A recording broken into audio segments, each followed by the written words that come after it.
ఏది పట్టుకోవడం లేదు, నల్ల మసి బొగ్గు. మీకు ఏం పట్టుకుంటే మా పోయినట్టేనండి. బాబా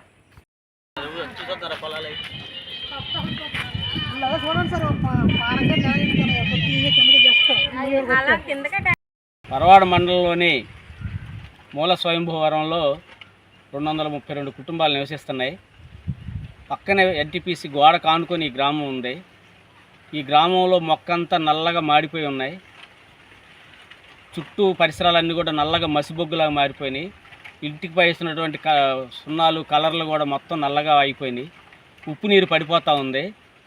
అన్నిటికీ భారతదేశాన్ని అంతటికీ వెలుగు నింపుతున్నాం మేము అనే చెప్తున్నటువంటి ఎన్టీపీసీ వాళ్ళ పక్కనే ఉన్నటువంటి మూల స్వయంభూవరం గ్రామానికి కరెంటు ఉండట్లేదు. ఆ ఉప్పు నీరు తీగల మీద పడిపోయి కరెంటు షార్టేజ్ వచ్చి చీకటిమయం అయిపోతూ ఉంది. రాత్రులు ఇక్కడ చీకటి, పగలంతా కూడా కాలుష్యం, దుమ్ము ధూళితో ఈరోజు ఇక్కడ ఉన్నటువంటి గ్రామ ప్రజలందరూ బతుకుతూ ఉన్నారు. అనేక రకాల జబ్బులు, చర్మ వ్యాధులు, అలాగనే ముఖం మీద మచ్చలు, మొత్తం కిడ్నీలు పాడైపోవటం, లంగ్స్ పాడైపోవటం, ఇలాగ అనేక రకాల జబ్బులతోటి ఇక్కడ ప్రజలందరూ కూడా సతమతం అవుతూ ఉన్నారు.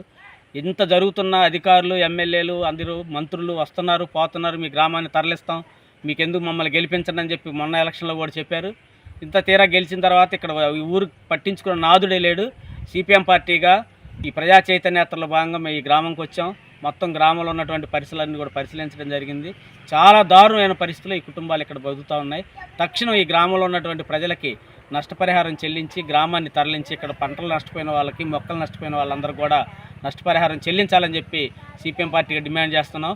దానిలో భాగంగా రేపు 24వ తారీఖున పరవాడ ఎంఆర్ఓ ఆఫీస్ దగ్గర మొత్తం గ్రామ ప్రజలందరితో కూడా పెద్ద ఎత్తున మహాధర్నా నిర్వహిస్తున్నాం. ఈ గ్రామాన్ని అధికారులు వెంటనే సర్వే చేసి నష్టపరిహారం విలువ కట్టి తక్షణం ఈ గ్రామాన్ని తరలించాలని, లేకపోతే ఈ గ్రామంలో ఉన్నటువంటి పిల్లలు కానీ, ముసలి వాళ్ళు కానీ, పెద్దవాళ్ళు కానీ, యువకులు కానీ అందరూ అనారోగ్యం పాలయ్యేటువంటి పరిస్థితి ఉంటుంది.